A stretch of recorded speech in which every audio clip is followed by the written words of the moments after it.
நீ இடைவிடாம ஜெபிச்சுக்கிட்டே இரு. எதுலையும் நீ சோர்ந்து போகாத. ஏன்னா நான் சோர்ந்து போகிறவர்களுக்கு பலன் கொடுக்கிற கர்த்தர். நான் சோர்ந்து போகிறவர்களுக்கு பலன் கொடுக்கிற கர்த்தர். சத்துவம் இல்லாதவர்களுக்கு சத்துவத்தை பெருக பண்ணுகிற கர்த்தர். ஆகவே நீ சோர்ந்து போகாமல் ஜெபிப்பதற்கு அநேக நேரங்கள்ல நம்ம ஜெபம் பண்ணுவதற்கு நிறைய சோர்வு உண்டாயிடும். அநேக நேரங்கள்ல நம்ம இந்த உலகத்துல வாழ்கிற வாழ்க்கையில நமக்கு நிறைய சோர்வு உண்டாக்குகிற வலிகள் உண்டாகும். சோர்வு உண்டாக்குகிற எல்லா விலைகளும் வரும். சோர்வு உண்டாக்குற காரியங்கள் நம்ம பக்கத்துல இருந்து கொண்டே இருக்கும். நம்ம சோர்ந்து போகும்படியாக நம்ம பக்கத்துல இருக்கிறவர்கள் நமக்கு விரோதமாய் பேசுவாங்க. நமக்கு பக்கத்தில் இருக்கிறவங்க ஆலோசனை கொடுப்பாங்க. எதுவா இருந்தாலும் சரி, நீங்கள் நானும் சோர்ந்து போகாமல் எப்பொழுதும் ஜெபம் பண்ண வேண்டும் என்பதே கர்த்தருக்கு பிரியம். அதனுடைய கரங்களை கட்டி தேவ பிள்ளைகளே, நாம் எப்பொழுதும் சோர்ந்து போகாமல் ஜெபிக்க வேண்டும் என்பதே தேவனுக்கு பிரியம். தேவ பிள்ளையே, அதற்கு ஒரு எடுத்துக்காட்டாக ஒரு ஓமையாக கட்ட சொல்லுகிறார். அடுத்த வாசிங்க.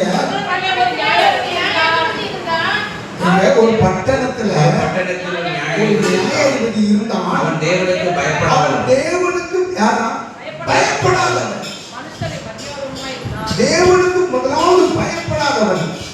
அவன் யாரு? அந்த பட்டணத்துக்கு நியாயாதிபதி.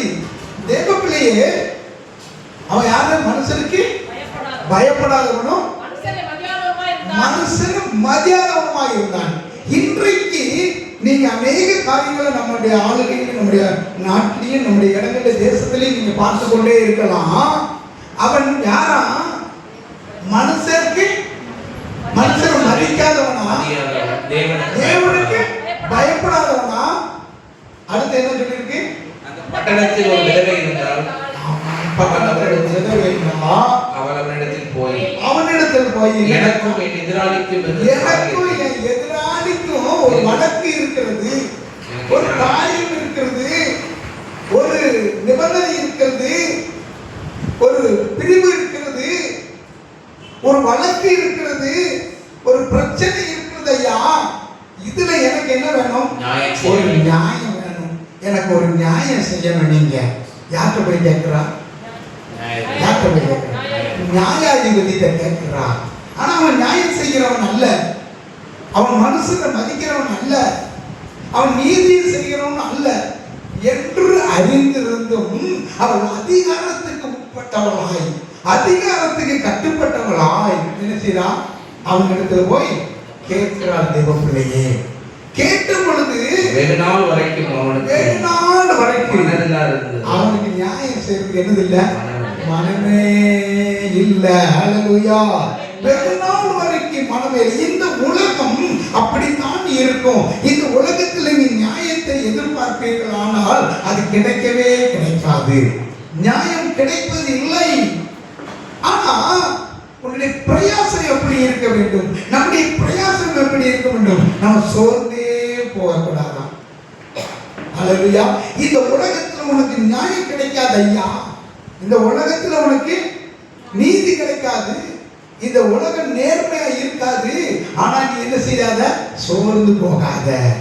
நீங்க என்ன செய்யாதீங்க? சோர்ந்து போகாதீங்க. நியாயம் செய்வதற்கு ஒருவர் உண்டு, நீதியை செய்கிறதுக்கு ஒருவர் உண்டு, உன்னை விசாரிக்கிறதுக்கு ஒருவர் உண்டு. அவர் யாரு? அவர் இயேசு கிறிஸ்து மட்டும் நீங்க அறிந்திருந்தா போதும். ஹல்லேலூயா. அவரை மாத்திரம் நோக்கி கூப்பிட்டு பாருங்கள். அவரை நோக்கி அதுக்கு என்ன சொல்றாரு? அவரை கூப்பிட அவர் என்ன சொல்றாரு? வரைக்கும் அவனுக்கு மனதில் பின்பு அவன் தேவனுக்கு பயப்படாமலும் மனுஷரை மதியாமலும் மதியாமலுமாய் இருந்தும் இந்த விதவையை எப்பொழுதும் தொந்தரவு செய்கிறபடினால் அவர்கள் அடிக்கடி வந்து என்னை அலட்டாதபடிக்கு இவருக்கு நியாயம் தொந்தரவு பண்ணாதபடிக்கு நான் என்ன செய்ய போறேன்? இவருக்கு நியாயம் செய்வேன் தனக்குள்ளே சொல்லிக்கொண்டான். நியாயம் செய்தானா? பின்னும் கர்த்தர் அவர்களை நோக்கி அநீதியுள்ள அந்த நியாயாதிபதி சொன்னதை சிந்தித்து பாருங்கள். அவன் சொன்னதை கொஞ்சம் அந்தபடியே தேவன் தம்மை நோக்கி இரவும் பகலும் கூப்பிடுகிறவர்களாகிய இருக்கிறவர்களாக தம்மால் தெரிந்து கொள்ளப்பட்டவர்கள் விஷயத்தில் யார அவரால் தெரிந்து கொள்ளப்பட்ட ஜனம். ஹalleluya, ஹalleluya, ஹalleluya. நீங்களும் நானும் அவரால் தெரிந்து கொள்ளப்பட்ட ஜனம். நீங்களும் நானும் இரவும் பகலும் அவரை நோக்கி கூப்பிடும் பொழுது அவர் பதில் கொடுக்காது இருப்பாரோ, பதில் செய்யாது இருப்பாரோ, உனக்கு அனுக்கிரகம் பண்ணாது இருப்பாரோ? தேவப்பிள்ளை, இரவும் பகலும் கர்த்தருடைய சமூகத்தில் நிற்கும் பொழுது, அதுவும் அவருடைய ராஜ்யத்துக்காக, இது தன்னுடைய நீதிக்காக நிற்கிறத சொல்றாரு. தேவனுடைய ராஜ்யத்துக்காக நீங்க நிற்கும் பொழுது அவர் எளிதாக செய்ய வல்லவராய் இருக்கிறார். அதற்குரிய காரியத்தை உங்களுக்கு பலன் அளிக்க அவர் வல்லவராய் இருக்கிறார். ஹalleluya, ஹalleluya, ஹalleluya. தேவப்பிள்ளையே, இந்த நாளிலே இந்த பூமியில நமக்கு நியாயம் கிடைக்காது. நீங்க நிறைய ஜெபிச்சுக்கிட்டே இருப்பீங்க, அதுக்கு நியாயம் கிடைக்காது. ஆனா நியாயம் கிடைக்கிறதும் இல்லை. அதுல நீங்க சோர்ந்து போகக்கூடாது. ஏன்னா உங்களை நியாயம் விசாரிக்கிறதுக்கு யார் இருக்கா? அவர் ஒருவர் இருக்கிறார். ஹalleluya, ஹalleluya. அவர் ஒருவர் இருக்கிற இரவும் பகலும். ஹalleluya. இரவும் பகலும் அவரை நோக்கி கூப்பிடுகிறவர்களுக்கு அவர் நீதியை செய்யாது இருப்பாரோ, நியாயத்தை செய்யாது இருப்பாரோ? நிச்சயம் செய்வார், நிச்சயம் செய்வார். தேவப்பிள்ளையே, இரவும் பகலும் நீங்க சோர்ந்து போகாமல் ஜெபம் பண்ணுவதற்கு ஒரு பெரிய உதாரணத்தை கற்றுக் கொடுக்கிறார். தேவப்பிள்ளையே, இந்த கடைசி நாட்களில் நிறைய சோர்வு நமக்கு வந்துவிடும்.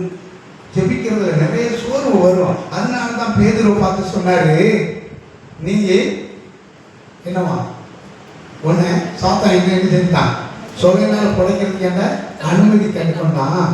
உன் விசுவாசம் ஒளிந்து போகாது இருப்பதற்கு நான் உனக்காக வேண்டிக் கொடுக்கிறேன்னு சொல்றாரு. ஹalleluya, ஹalleluya. அநேக நேரங்களில் நமக்கு சோர்வு வரும், அநேக நேரங்களில் நமக்கு பிழையினங்கள் வரும். இந்த பேதுருவானவன் இயேசு கிறிஸ்துவோடே மலையில் இருந்து அன்றுவரை உமக்கு ஒரு கூடாரம், எலியாவுக்கு ஒரு கூடாரம், மோசேக்கு ஒரு கூடாரம். அப்ப இவனுக்கு ஒன்று கேட்கல. ஏன் கேட்கல தெரியுமா? நான் உம்ம கூடே இருக்கிறேன்னு சொல்லி கேட்காம இருந்த அப்படிப்பட்ட பேரு கூட சோர்வடைஞ்சானா இல்லையா? சோர்வடைஞ்சான், சோர்வடைந்தான். சோர்வு வரும். எலியா எப்பவும் ஆண்டவருக்கு முன்னால நிற்கிறவன், உடைய சமூகத்தில் நிற்கிறவன், கர்த்தருடைய சமூகத்தில் நிற்கிறேங்கிற. இந்த எலியாவுக்கு சோர்வு வந்ததா வரலையா? சோர்வு வந்ததும் இன்றைக்கு தேவ பிள்ளைகளை ஜெபிக்கிற நமக்கு சோர்வு வரும், வராதுன்னு இல்லை. ஆனா அந்த சோர்வின் மத்தியில என்ன செய்யணுமா? நம்ம விழித்திருந்து ஜெபிக்க வேண்டும். அதைத்தான் கர்த்தர் விரும்புகிறார். ஹalleluya, ஹalleluya, ஹalleluya. சோர்ந்து போகாதே மனமே, சோர்ந்து போகாதே, சோர்ந்து போகாதே மனமே, சோர்ந்து போகாதே. கண்டுமையா வைத்ததே கைவிடுவாரோ, கண்டுமையா வைத்ததே கைவிடுவாரோ. சோர்ந்து போகாதே மனமே, சோர்ந்து போகாதே. வாக்களித்த தேவனே, பாடி வந்தாரே. வாக்களித்த தேவனே, பாடி வந்தாரே. ஊக்கமான ஆவி உன்னை தாங்கவனாரே. ஊக்கமான ஆவி உன்னை தாங்கவனாரே. சோர்ந்து போகாதே மனமே, சோர்ந்து போகாதே.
யாருக்கு அநீதிகள் வரும்?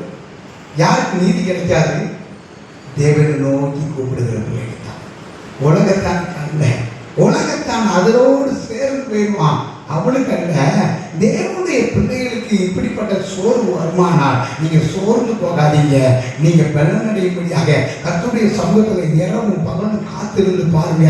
கர்த்தர் அந்த சோர்வுகள் எல்லாம் நீக்கி அவர் வாக்களித்த தேவன், உங்களை வாழ வைக்கிற தேவன், அவர் அன்பராகிய இயேசு கிறிஸ்து வரும் வேலை என்ன ஆனந்தம்! அந்த ஜீவ கிரீடத்தை உங்களுக்காக கொடுப்பதற்காக தானே உங்களை அப்படிப்பட்ட பாதையில நடத்துகிறார். இப்படிப்பட்ட வேலையில தானே நீங்க சோர்ந்து போகாமல் இருக்க வேண்டும் என்று ஆண்டவர் விரும்புகிறார். தேவப்பிள்ளையே, ஆண்டவர் ரட்சகருமாகிய இயேசு கிறிஸ்து விரும்புகிறார். தேவப்பிள்ளையே, நீ சோர்ந்து போகாமல் ஜெபிக்க வேண்டும். நீ சோர்ந்து போகாமல் என்னுடைய சமூகத்தில் காத்திருக்க வேண்டும் என்று கர்த்தர் விரும்புகிறார். அதைத்தான் சொன்னார், விழித்திருந்து ஜெபம் பண்ணுங்கள் என்று சொன்னார். சோர்வு நிறைய நேரங்களில் வரும். அவரோடு இருந்த சீசர்களுக்கு சோர்வு இருந்தது. தேவப்பிள்ளையே, நீங்கள் எனக்காக இந்த இடத்துல இருந்து ஜெபியுங்கள், நான் அப்புறம் போய் ஜெபிக்கிறேன் என்று தேவனுடைய பிதாவின் இடத்தில் போய், ஆண்டவரே இந்த பாத்திரம் என்ன விட்டு நீங்க கூடுமானால் நீங்கும்படியாக உதவி செய்யும். அல்லேலூயா, நீங்கும்படியாக உதவி செய்யும். ஆயினும் என்னுடைய சித்தம் அல்ல, உம்முடைய சித்தத்தின்படியே ஆக கடவுது என்று இயேசு கிறிஸ்துவுக்கே ஒரு சோர்வு இருந்தது, ஒரு பலவீனம் இருந்தது, ஒரு சோர்வு இருந்தது. தேவப்பிள்ளையே, அந்த சோர்வின் நேரத்தில் அவர் சோர்ந்து போய் அவரை அப்படியே முடங்கி விடவில்லை, அவர் அமர்ந்து விடவில்லை. தேவப்பிள்ளையே, அந்த சோர்ந்து போகிற நேரத்தில் கூட தேவனே தேவனே என்று கர்த்தர் கதறி கூப்பிட ஆரம்பித்து விட்டார். தேவப்பிள்ளையே, அந்த சோர்வான வேலையில கூட அவர் என்ன செஞ்சாரா?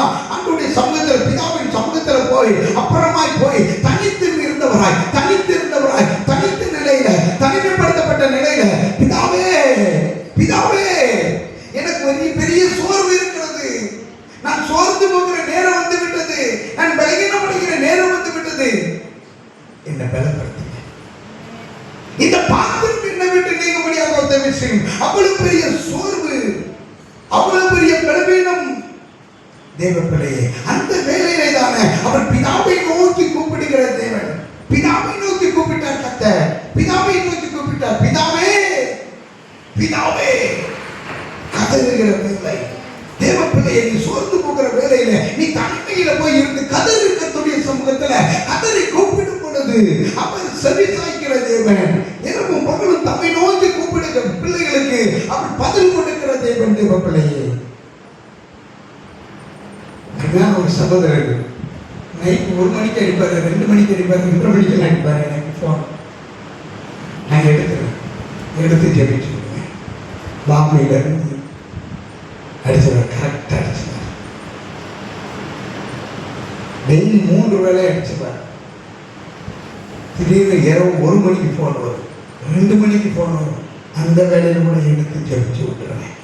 நீ சோர்ந்து போகாமல் ஜெபிக்க பழகணும். நீங்க சோர்வு இருக்கும், பலகீனம் இருக்கும், இந்த உலகத்தில் தானே இருக்கிறோம், இருக்கும் பலகீனம். நான் இல்லைன்னு சொல்ல வரல, ஆனா அந்த வேலையில தானே கர்த்தருடைய சமூகத்தில் பாடி என்ன செய்யணுமா? பக்தன் எப்படி பாடுறாரு? என்ன எப்படி பாடுறாரு? பாடி கொண்டாடு. ஹல்லேலூயா, ஹல்லேலூயா, ஹல்லேலூயா. என்ன சொல்றாரு? பாடி கொண்டாடு. ஹல்லேலூயா. ஆம் தேவப்பிள்ளையே, வாக்களித்த தேவனை நீ பாடிக்கொண்ட, உங்களுக்கு ஒரு வாக்கு கொடுத்திருக்கிறாரு. வாக்கு என்ன வாக்கு கொடுத்திருக்கிறாரு? அநீதி நிறைந்த அந்த நியாயாதிபதியை நியாயம் செய்யணும்னு நினைக்கல, உங்களை உண்டாக்கின, உருவாக்கின, நடத்துகிற, தம்முடைய ராஜ்யத்துக்கு தெரிந்து விட்ட, பிரித்தெடுத்திருக்கிற நான் உங்களுக்கு நியாயம் செய்ய மாட்டேனோ? இரவும் பகலும் என்ன நோக்கி கூப்பிடுகிற என் பிள்ளைகளுக்கு நான் நியாயம் செய்ய மாட்டேனோ?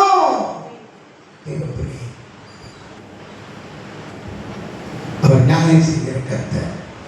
இன்றைக்கு நமக்கு நியாயம் செய்து கொண்டே இருக்கிற கர்த்தர். ஹல்லேலூயா, ஹல்லேலூயா. நியாயம் செய்து கொண்டே இருக்கிற கர்த்தர். நிச்சயம் நான் அறிவேன்.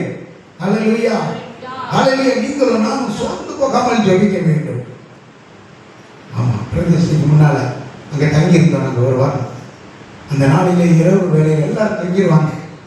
இரவு வேலையில இருந்துச்சு, ஆண்டவரே இந்த வான மண்டலத்துக்கு கட்டளை கொடுக்கிறேன், காற்று மண்டலத்துக்கு ஏசப்பா உங்க நாமத்தினாலே கட்டளை கொடுக்கிறேன்.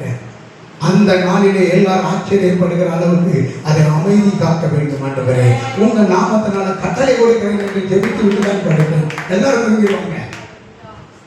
தேவப்பிள்ளையே, ஏன்னா 1 மணி 2 மணிக்கு எந்திரிச்சு கையை உயர்த்தி ஆண்டவருடைய சமூகத்தில் ஆண்டவரே இயேசுவின் நாமத்தில் கட்டளை கொடுக்கிறேன். காற்று மண்டலத்துக்கு கட்டளை அப்படியே அங்கீகரித்தார் தேவப்பிள்ளையே. இரவும் பகலும் தம்மை நோக்கி கூப்பிடுகிற பிள்ளைகளுக்கு அவர் நியாயம் செய்யாது இருப்பாரோ? இரவும் பகலும் கூப்பிட்டு பாருங்கள் தேவப்பிள்ளையே, இரவும் பகலும் கூப்பிட்டு பாருங்கள். இரவும் பகலும் கூப்பிட்ட பிள்ளைகளுக்கு பதில் கொடுக்கிற தேவன், தம்மை நோக்கி கூப்பிடுகிற பிள்ளைகளுக்கு பதில் கொடுக்கிற தேவன். நேற்றைய தினம் கர்த்தர் அருமையா பேசினார். யாவேஸ் இஸ்ரவேலின் தேவனை நோக்கி, இஸ்ரவேலின் தேவனை நோக்கி, தேவனை நோக்கி பார்க்கிற அனுபவம். இரவும் பகலும் கர்த்தரை நோக்கி பார்க்கிற அனுபவம். சோர்வு வரும், பலகீனங்கள் வரும், வேலைகள் வரும், எல்லாம் வரும். அதன் மத்தியில் கர்த்தருக்கென்று நீ ஒதுக்கி கர்த்தருக்காக ஓடும் பொழுது அதற்குரிய ஆசீர்வாதத்தை கர்த்தர் நிச்சயம் உங்களுக்கு கொடுப்பார் தேவப்பிள்ளையே. நிச்சயம் கொடுப்பார், கொடுக்க மாட்டாரா? ஆனால் உங்களுக்கு சோர்வு இருக்கிறது, உங்களிடத்தில் சோர்வு இருக்கிறது. கர்த்தருடைய வேலையை செய்து முடிங்க. கர்த்தருடைய வேலையை கர்த்தருடைய வேலையை கர்த்தருடைய வேலையை சொல்லுங்க. நீங்க சொல்லுங்க. கோயில் நாட்டு எந்திரிச்சு சொல்லுங்க. கர்த்தருடைய வேலையை அசதியா செய்கிறவன் என்னவா? சபிக்கப்பட்டவன், அலிமனுக்கு சகோதரன். கர்த்தருடைய பணியை எப்படி செய்யணும்? ஜாக்கிரதையா செய்யணும். இன்றைக்கு உள்ள அதிகாரத்தில் ஒரு வசனம் சொல்லி இருக்கிறது. இன்றைக்கு உள்ள அதிகாரத்தில் ஒரு வசனம் சொல்லப்பட்டது. ஆளுகை செய்வான். யார் ஆளுகை செய்வான்? யாரு? ஜாக்கிரதை உள்ளவனுடைய கை ஆளுகை செய்யும். நீங்க ஆளுகை செய்ய தெரிந்து கொள்ளப்பட்ட தேவ பிள்ளைகள், நீங்க ஆளுகை செய்ய தெரிந்து கொள்ளப்பட்ட தேவ பிள்ளைகள். கர்த்தர் நேற்று அழகா பேசினார். நீங்கள் ராஜாக்களும் ஆசாரியர்களுமாய் தெரிந்து கொள்ளப்பட்ட ஜனம். நீ ஆளுகை செய்கிற பிள்ளை, நீ ஆளுகை செய்கிற தேவ பிள்ளைகள். நீ ஜாக்கிரதையா என்னவா? நீ ஜாக்கிரதை உள்ளவனாய் வந்து ஆளுகை செய்ய. அது வார்த்தை தெளிவா ஜாக்கிரதை உள்ளவனுடைய கை ஆளுகை செய்யும். சோம்பேறியோ பகுதி கட்டுவான், பகுதி கட்டுவான். விளக்கம் வேற. நீ கப்பம் கட்டுறவனாய் இருக்கக்கூடாது. யாரா இருக்கணும்? யாரா இருக்கணும்? யாரா இருக்கணும்? கப்பம் கட்டுறவனா இருக்கக்கூடாது. யாரா இருக்கணும்? யாரா இருக்கணும் சொல்லுங்க. சோம்பேறிய பகுதி கட்டுவான்னு சொல்லிருக்குது. கப்பம் கட்டுறது யாரு? சோம்பேறி பகுதி கட்டுவான்னா என்ன கட்டிட்டு இருப்பான்? இன்னொருத்த ஆளுகை செய்யறவனுக்கு நீங்க பங்கு கட்டணும். என்னவா? பங்கு கொடுக்கணும். பங்கு இசைக்கிய ராஜா காலத்துல நடந்ததா இல்லையா? நடந்தது. பங்கு கட்டுறவனா இருந்தான். அதன் பிறகு கட்டல. ஆனா இடையில என்ன செஞ்சான்? அந்த பங்கு கட்டுறோம். அப்படி ராஜாக்கள் காலத்துல பாத்தீங்கன்னா இன்னொரு ராஜாவுக்கு பங்கு கட்டுவான். கப்பம் கட்டுறது அதுதான் பகுதி கட்டுவான். நீ பிரயாசப்படுகிற பிரயாசத்துல பகுதியை கொண்டு இன்னொரு இடத்துல கட்டுகிறது. ஆகவே நீ சோர்ந்து போறதுக்கு இடம் கொடுக்காம, சோம்பலுக்கு இடம் கொடுக்காம ஜாக்கிரதையா இருந்துப்பா. நீ கர்த்தருக்காக ஜாக்கிரதையா இருந்துப்பா. கர்த்தர் நீ கொடுக்கிறவனாய் உன்னை மாற்றுவார். அல்லேலூயா. கட்டுகிறவனாய் இல்ல, தாராளமாய் கொடுக்கிறவனாய் மாற்றுவார். அல்லேலூயா, அல்லேலூயா, அல்லேலூயா. தேவ பிள்ளையே, இன்றைக்கு நீ சோர்ந்து போகிற வேலைகள்ல கர்த்தருடைய சமூகத்துல என்ன செய்யணுமா? பாடி அவரை கொண்டாடு. சோர்வுகள் எல்லாம் நீங்கிவிடும். அல்லேலூயா. சோர்வுகள் எல்லாம் நீங்கிவிடும். நான் சில நேரங்களில் சோர்ந்து போய் இருப்பேன். சோர்ந்து போய் இருக்கிற கண்ணீரோட அப்படியே சமூகத்துல பாட ஆரம்பிச்சேன். அல்லேலூயா, அல்லேலூயா. கண்ணீரோட இருப்பேன். கண்ணீரோட இருக்கையில அவருடைய சமூகத்துல பாட ஆரம்பிச்சிருவேன். பாட ஆரம்பிச்சிருவேன். அந்த நிறைய நேரங்களில் பாடுவேன். அந்த பாடுகள் மத்தியில தான் ஆண்டவருடைய சமூகத்தில் ஆண்டவரே பாடுகள் வந்தால் பரமேசுவே உம்மை துதிப்பேன். பாடுகள் வந்தால் பரமேசுவே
உனக்கு பாடுதான். யாரு இல்லைன்னா? பாடு இல்லாம யாராவது இருக்கிறோமா? இல்லையே, எல்லாருக்கும் பாடுதான். ஏசு கிறிஸ்துவே இந்த உலகத்துல பிறந்தவனா அவருக்கு என்ன இருந்தது? பாடு இருந்தது. பிறக்கிறதுக்கு முன்னாடியும் பாடு இருந்தது, பிறந்த பிறகும் பாடு இருந்தது. அவர் ஊர் ஊரா தூக்கிட்டு போக ஆரம்பிச்சாங்க, பாடு இருந்தது. ஆனாலும் அந்த பாடுகள் மத்தியில அவன் சோர்வடைந்த கூடாதுன்னு சொல்லி தேவதூதன் வந்து தேக்கினான். யோசேப்பை நீ என்ன செஞ்சிடாத, சோர்ந்து போயிடாத, சோர்ந்து போயிடாத. அல்லேலூயா, அல்லேலூயா. நான் சொல்ற வரைக்கும் திரும்பி வராதீங்க, இருக்க வேண்டிய இடத்துல இருந்துக்கோ. சோர்ந்து போகாதீங்க. தேவன் சொல்லுகிற வரைக்கும் நீங்க சோர்ந்து போகாம ஜெபித்து பாருங்கள், ஜெபித்து பாருங்கள். தேவனே, சோர்ந்து போகாதீங்க, சோர்ந்து போகாதீங்க, மனம் உடைந்து போகாதீங்க. சோர்ந்து போகிறவர்களுக்கு அவர் பலன் கொடுக்கிற கர்த்தர். அல்லேலூயா, அல்லேலூயா. சோர்ந்து போகிறவர்களுக்கு தேவன் பலன் கொடுத்து சத்துவம் இல்லாதவர்களுக்கு சத்துவத்தை பெருகப்படுகிற தேவன் நம்முடைய தேவன். கரங்களை தட்டி, அப்பா நான் சோர்ந்து போன நேரங்கள் உண்டு, நான் சத்துவமற்று போன நேரங்கள் உண்டு. அந்த நேரங்களில் எங்களுக்கு நீ பலனை தருவீராக, நீ பலன் தருவீராக, நீ பலன் தருவீராக, சத்துவத்தை பலனை நீ தருவீராக என்று நீ ஆண்டவருடைய சமூகத்தில் ஓயாம கேட்டு பாருங்க, ஓயாம கேட்டு பாருங்க. ஆம் தேவனே, நீ கேட்கும் பொழுது அவர் பதிலளிக்கிற தேவன், சோர்வுகளை விடுதலை கொடுக்கிற தேவன், மீட்பை கொடுக்கிற தேவன். அவர் சொல்கிறார், நீ மீனை கேட்டா நான் பாம்பை கொடுப்பேனோ, பாம்பை கொடுப்பேனோ. நித்தியமானது உலகத்துல, இந்த பூமியில் உள்ள, இந்த உலகத்தில் உள்ள தகப்பன் உனக்கு நல்ல பங்கை கொடுக்க அறிந்திருக்கும் பொழுது நான் உங்களுக்கு கொடுக்காமல் இருப்பேனோ, கொடுக்காமல் இருப்பேனோ. நீ சோர்ந்து போகாமல் தேவ சமூகத்தில் காத்திருந்து பார், சோர்ந்து போகாமல் தேவ சமூகத்தில் காத்திருந்து பாருங்கள். தேவனை நல்ல பங்கு மரியாதை போன்ற நல்ல பங்கை பெற்றுக்கொண்டு பாருங்கள். தேவன் உங்கள் சோர்விலிருந்து விடுதலை கொடுப்பார். நீ கேட்ட பாம்பை யாரு பாருண்டோ, கல்தீன கொடுக்கும் பெற்றோருண்டோ. நீ கேட்ட பாம்பை யாரு வாருண்டோ, கல்தீன கொடுக்கும் பெற்றோருண்டோ. பொல்லாத உலகியா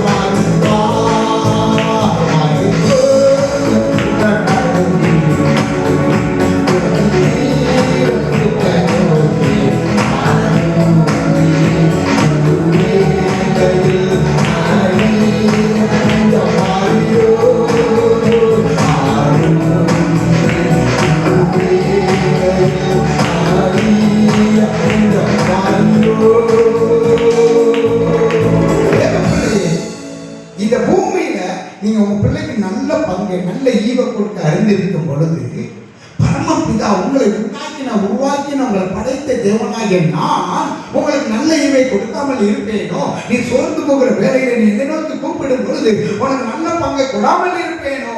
அந்த அநீதி இறந்தவனே உனக்கு நீதி செய்யணும்னு நினைக்கிற அந்த நினைப்பு அவனுக்கு வருமானால் உங்களையும் என்னையும் உண்டாக்கின நீதியுள்ள தேவனுக்கு அந்த நினைப்பு இருக்குமா இருக்காதா? தேவப்பிள்ளை, உங்களை குறித்து அவர் அறிந்திருக்கிற தேவன். அல்லேலூயா.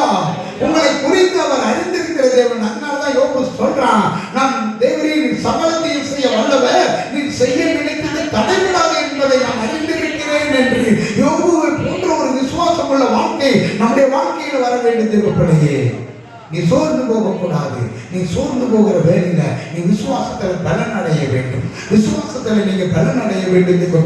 நீ விசுவாசத்தில் நீங்க பலன் அடையும் பொழுது ஒரு புதிய பலன் உங்களுக்குள்ள இறங்கும். ஹல்லேலூயா, ஹல்லேலூயா.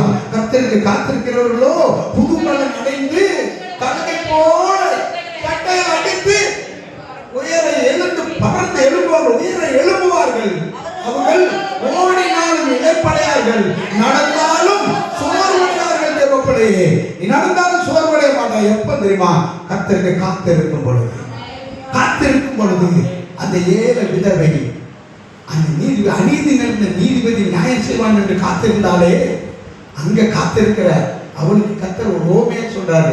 அவன் நியாயம் செய்யணும்னு நினைக்கிறானே, அப்ப நீ நீதி உள்ள தேவன் எனக்கு காத்திருக்கும் பொழுது நான் நீதி செய்ய மாட்டேனோ? நீ சோர்ந்து போக விடுவேனோ? நீ நடந்தாலும் சோர்வு போக மாட்டீங்க. உன் வாழ்க்கையில என்ன நடந்தாலும் சரி, நீங்க சோர்வடைந்து போவது இல்லை. தேவப்பிள்ளையே, கர்த்தர் வாக்கு அளிக்கிறார். தேவப்பிள்ளையே, கர்த்தர் இன்றைக்கு உங்களுக்கு வாக்கு அளிக்கிறார். நீ சோர்ந்த நிலையில வந்திருக்கலாம், சோர்ந்து போன நிலையில வந்திருக்கலாம், எந்த சூழ்நிலையில் நீங்க சோர்ந்து போய் வந்திருக்கலாம். தேவப்பிள்ளையே, இன்றைக்கு அந்த சோர்வுல இருந்து கர்த்தர் உங்களை விடுதலை பண்ண வந்திருக்கிறார். கர்த்தர் உங்களை விடுவிப்பேன்னு வந்திருக்கிறார். அதில் நீதி செய்ய வந்திருக்கிறேன்னு சொல்றார், நியாயம் செய்ய வந்திருக்கிறேன் என்று சொல்கிறார். ஆனா நீங்களும் நானும் அந்த நீதியை பெற்றுக்கொள்ள வேண்டும் என்றால், அந்த நியாயத்தை பெற்றுக்கொள்ள வேண்டும் என்றால், நீங்களும் நானும் தேவ சமூகத்தில் எப்படி இருக்கணுமா? எப்படி இருக்கணும்? கர்த்தர் என்ன சொல்லியிருக்கிறாரு? அங்கே 2 பேர் தேவ சமூகத்துல என்ன செஞ்சாங்க? செவிக்க போனான். ஒருத்தன் ஆயக்காரன், இன்னொருத்தன் பரிசேயன்.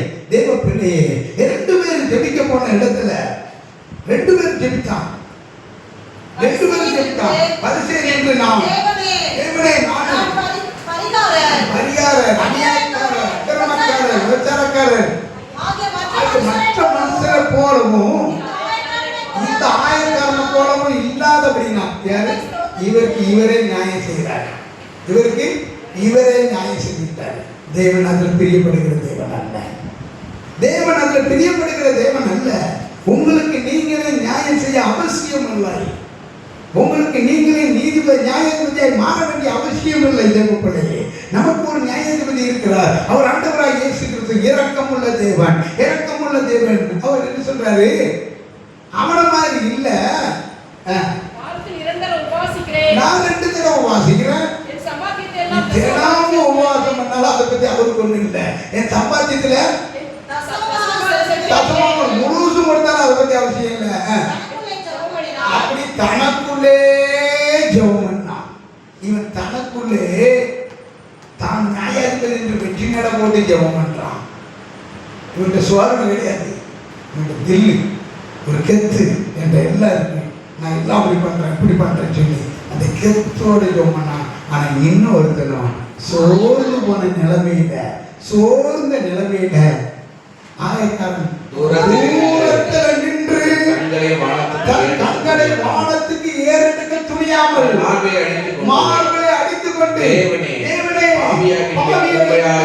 கிருபையாயிரும், கரங்களை தட்டி பாவியா என்ன கிருபையாயிரும். தேவனே, நமக்கு எவ்வளவு சோர்வு இருந்திருக்கும். நான் ஒரு பெரிய பாவி, நான் எதுக்கும் நிகரல்ல, நான் ஒன்றுக்கு உதவாதான்னு சொல்லி தன்னை தாழ்த்தினான். நீ சோர்ந்து போகிற வேலையில உங்களை தாழ்த்தி ஒப்பு கொடுத்து பாருங்க. உங்களை தாழ்த்தி ஒப்பு கொடுத்து பாருங்க. தேவ பிள்ளையே, கர்த்தருடைய வார்த்தை உங்களுக்கு நேரம் கடந்து வரும். கர்த்தருடைய வார்த்தை உங்களுக்கு நேரம் கடந்து வரும். தேவ பிள்ளையே, பவுல் ஒரு ஜெபம் பண்ணாரு. ஆண்டவரே, இந்த முள் விட்டு நீங்களுடைய உதவி செய்து 3 பேரை ஜெபம் பண்ணான். அப்ப அந்த முள்ளு அவனுக்கு நிறைய சோர்வை கொடுத்துருக்குது. பவுலுக்கு இருந்த முள்ளு அவருக்கு ஒரு பெரிய சோர்வை கொடுத்திருக்கிறது. ஒரு பெரிய சோர்வை கொடுத்திருக்கிறது. தேவ பிள்ளையே, அந்த சோர்வுல இருந்து, அந்த முள்ளுல இருந்து எனக்கு ஒரு விடுதலையை தாங்க ஆண்டவரேன்னு சொல்லி அவன் கேட்ட பொழுது அதற்கு இயேசு, என் கிருபை உனக்கு போதும், உன் பலவீனத்தில் என் பலன் பூரணமாய் விளங்கும் என்று அப்படி சொன்ன பொழுது அவருடைய கிருபையை என்ன முக்கியப்படுத்தினான். தேவ பிள்ளையே, சோர்வு வருகிற வேளையில கர்த்தருடைய கிருபையை முக்கியப்படுத்தி பாருங்க. தேவ பிள்ளையை, இன்றைக்கு ஆண்டவருடைய சமூகத்தில் வந்திருக்கிற தேவ பிள்ளைகள், நீ சோர்வு வருகிற நேரத்துல என்ன செய்யுமா? அவருடைய கிருபையை முக்கியத்து பண்ணு. கிருபையை முக்கியப்படுத்து. ஹல்லேலூயா, ஹல்லேலூயா, ஹல்லேலூயா, ஹல்லேலூயா. தேவ பிள்ளையே, கர்த்தருடைய சமூகத்தில் காத்திருங்க, தாழ்மைப்படுங்க, கிருபையை முக்கியப்படுத்துங்க. ஹல்லேலூயா. கிருபையை செய்ய முக்கியப்படுத்துங்க. சோர்வான நேரத்துல கிருபையை முக்கியப்படுத்துங்க. உங்களை தாழ்த்திருங்க, காத்திருங்க. அது போதும் தேவ பிள்ளையே, அது போதும். உங்களை நியாயப்படுத்தாதீங்க. கர்த்தர் உங்களுக்கு உங்க சோர்வில் இருந்து ஒரு புதிய பலனை கர்த்தர் இன்றைக்கு வாக்களிக்கிறார். ஒரு புதிய பலன். எந்த விதத்தில் சோர்வடைஞ்சீங்க? உங்க குடும்ப காரியத்தில் நீங்க சோர்ந்து போய் வந்திருக்கலாம். உங்க வேலை காரியத்தில் நீங்க சோர்ந்து போய் வந்திருக்கலாம். தேவ பிள்ளை, உங்க பிள்ளைகள் காரியத்தில் நீங்க சோர்ந்து போய் வந்திருக்கலாம். ஒருவேளை என் பிள்ளைகளுடைய காரியங்கள் இப்படியா இருக்கிறதே, நான் என்ன செய்வது ஆண்டவரே சொல்லி சோர்ந்து போய் வந்திருக்கலாம். தேவ பிள்ளை, நான் உங்களுடைய சமூகத்துல ஜெபித்துக் கொண்டு தானே இருக்கிறேன், வேண்டிக் கொண்டு தானே இருக்கிறேன், விண்ணப்பம் பண்ணி கொண்டு தானே இருக்கிறேன் ஆண்டவரே என்று நீங்க சோர்ந்த நிலையில வந்திருக்கலாம். சோர்வடைந்த நிலையில ஆண்டவருடைய சமூகத்துல வந்திருக்கலாம். தேவ பிள்ளை, இன்றைக்கு வந்திருக்கிறீங்க. கர்த்தர் சொல்லுகிறார், தேவ பிள்ளையே, கர்த்தர் உனக்கு ஒரு வாக்களிக்கிறார். நீ சோர்ந்து போகிற நேரத்துல உனக்கு சத்துவத்தை பலத்தை கொடுக்க நான் வந்திருக்கிறேன். தேவ பிள்ளையே, உன் காரியத்தை என் மேல் வைத்து விடு, உன் பாரத்தை என் மேல் வைத்து விடு. நான் அந்த சோர்வுகளில் இருந்து உனக்கு விடுதலையை கொடுத்து உன் காரியத்தை ஜெயமாய் மாற்றி கொடுக்கிற கர்த்தர் என்று அவர் வந்திருக்கிறார். தேவ பிள்ளையே, அவர் ஜெயமாய் மாற்றுகிற கர்த்தராய் உங்கள் அருகில் வந்து நிற்கிறார். உங்கள் காரியத்தில் எதுவாக இருந்தாலும் சரி, இன்றைக்கு தேவ சமூகத்தில் வந்திருக்கிற தேவ பிள்ளையே, உங்கள் காரியத்தை ஜெயமாய் மாற்றப் போகிறார். நீ இதை விசுவாசித்தால் தேவனுடைய மகிமை காண்பார். இந்த வேலையை கர்த்தாவே, இந்த வார்த்தையை கேட்டு நான் விசுவாசிக்கிறேன் கர்த்தாவே, நான் விசுவாசித்து உங்க சமூகத்தில் வந்து நான் ஒரு பெரிய சாட்சியை சொல்லுவேன் என்று ஒரு பொறுத்தனையோடு இங்கிருந்து நீங்க கடந்து செல்லுங்கள். தேவ பிள்ளையை நீ பொறுத்தனை பண்ணும் பொழுது தேவன் அதில் மகிமைப்படுகிற தேவன் அந்த பொறுத்தனையை நிறைவேற்ற வந்து அவனுடைய சமூகத்தில் சாட்சி சொல்லி கர்த்தர் பெரிய காரியங்களை செய்வார். தேவ பிள்ளையே, இன்றைக்கு ஆண்டவருடைய சமூகத்தில் வந்திருக்க தேவ பிள்ளையே, கர்த்தருடைய சமூகத்தில் உன் சோர்வுகளை எல்லாம் இங்கே இறக்கி வச்சிரு, உன் பாரத்தை எல்லாம் இங்கே இறக்கி வச்சுட்டு போங்க. கர்த்தர் ஒரு பெரிய காரியங்களை இந்த நாளிலே செய்ய போகிறான். இந்த நாளிலே உங்களுக்கு நியமித்த காரியத்தை கர்த்தர் செய்ய போகிறார் என்பதை நீ விசுவாசித்து பார். தேவ பிள்ளையே, இந்த நாளிலே நீ விசுவாசித்தால் தேவனுடைய மகிமை காண்பாய். தேவ பிள்ளையே, சோர்ந்து போகிற உங்களை கர்த்தர் ஆற்றி தேற்ற அரவணைக்கு வந்திருக்கிறார். நீ இரவும் பகலும் கர்த்தருடைய சமூகத்தில் காத்திருந்து பாருங்கள். உங்கள் சோர்வுகளில் இருந்து கர்த்தர் ஒரு பெரிய மாற்றத்தை உண்டு பண்ண வல்லவராய் இந்த நேரத்தில் மகிமையாய் இறங்கிக் கொண்டிருக்கிறார். மகிமையாய் இறங்கிக் கொண்டிருக்கிறார். தேவ பிள்ளையை அந்த மகிமையை பெற்றுக்கொள்ளுங்க. அந்த மகிமையின் ரகசியம் என்ன? அந்த மகிமையை பெற்றுக்கொள்ளுங்க. தேவ பிள்ளை, தேவனுடைய மகிமை நம்மேல் அளவிடப்படாமல் ஊட்டப்பட்டுக் கொண்டிருக்கிறது. தேவ பிள்ளையை இந்த வேலையில நீ அந்த மகிமையை பெற்றுக்கொண்டு கடந்து செல்லுங்க. உங்க சோர்ந்த நேரத்தில், நீங்க சோர்வடைந்த வேலையில, நீங்க சோர்வடைந்திருக்கிற காரியத்துல கர்த்தர் ஒரு ஜெயத்தை கட்டளையிட போகிறார். கட்டி கட்டாவே, இந்த காரியத்தில் ஜெயத்தை கட்டளையிட போகிறாய். செய்து விட்டபடினால் உனக்கு நன்றி சொல்லி பாருங்க. நீ ஜெயத்தை கொடுத்து விட்டபடினால் உனக்கு நன்றி. இப்ப பிள்ளை இந்த காரியத்துல அநேக நாட்கள் நீங்க சோர்ந்தது உண்டு என்று கர்த்தர் சொல்றார். கர்த்தருடைய ஆவியானவர் பேசிக்கொண்டே இருக்கிறார். உடைய பிள்ளையின் காரியத்தில் நீங்க சோர்ந்தது உண்டு, சோர்ந்து இருக்கிறதும் உண்டு. தேவ பிள்ளையை ஆண்டவருடைய சமூகத்தில் பாதத்தில் மாத்திரம் காத்திருந்து பாருங்க. தேவ சமூகத்தில் யாருக்கு நீதி வேணுமோ, யாருக்கு நியாயம் வேணுமோ அவங்க தேவ சமூகத்தில் காத்திருக்கணும். நீங்க நல்ல பங்கை கொடுக்கணும்னு நினைக்கிறீங்க, நீங்களே நல்ல பங்கை கொடுக்கணும்னு நினைக்கல. உங்களை உண்டாக்கின பரமபிதா நல்ல பங்கை கொடுக்கணும்னு நினைப்பாரா? நினைக்க மாட்டாரா? அப்ப தம்மை நோக்கி இரவும் பகலும் கூப்பிடுகிற பிள்ளைகளுடைய சோர்வை நீக்கி அவர்களுக்கு நியாயம் செய்ய வல்லவர். இன்றைக்கு உங்க பிள்ளையுடைய காரியத்தில் நீங்க நினைச்சு கொண்டிருக்கீங்க, நீங்க சோர்வடைந்து கொண்டிருக்கிறீங்கன்னு கர்த்தர் சொல்றார். நீங்க சோர்வு அடைந்து கொண்டிருக்கிறீங்கன்னு கர்த்தர் சொல்றார். இல்ல தேவ பிள்ளையே, நீங்க அவங்களுக்காக விண்ணப்பம் பண்ணுங்க. அவங்க கர்த்தருடைய பாதத்தில் அமரணும்னு சொல்லி விண்ணப்பம் பண்ணி பாருங்க. இந்த நாளிலிருந்து ஒரு பெரிய மாற்றம் உண்டாகும். இந்த நாளிலிருந்து ஒரு பெரிய மாற்றம் உண்டாகி பிள்ளைகளுடைய காரியத்தில் கர்த்தர் அற்புதம் செய்ய போகிறத, ஜெயத்தை கொடுக்க போகிறத நீங்க பார்க்க போகிறீர்கள், நீங்க காண போகிறீர்கள். தேவ பிள்ளையே, தேவன் ஒரு வாக்கு உங்களுக்கு கொடுக்கிறார். தேவன் உங்களுக்கு ஒரு வாக்கு கொடுக்கிறார். அந்த ஏழை விதவை இரவும் பகலும் அநீதி நிறைந்த நியாயாதிபதியாக நிற்கும் பொழுது நம்முடைய பிள்ளைகள் நீதி செய்கிற நியாயாதிபதியாக நம்முடைய இரட்சகராகிய இயேசு கிறிஸ்துவின் பாதத்தில் நிற்கும் பொழுது அந்த பிள்ளைகளுடைய சோர்வை நீக்கி அவர்களை ஆசீர்வதிக்க வல்லவராய் இருப்பாரா? இருக்க மாட்டாரா? நிச்சயம் இருப்பார். எல்லாரும் இருப்போம்.